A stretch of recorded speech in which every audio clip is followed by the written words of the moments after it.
আমরা ভারতের জনগণ ভারতকে একটি সার্বভৌম সমাজতান্ত্রিক ধর্মনিরপেক্ষ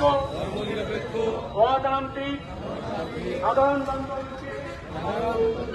গড়ে তুলতে এবং তার সকল নাগরিকই যাদের সামাজিক অর্থনৈতিক রাজনৈতিক ন্যায় বিচার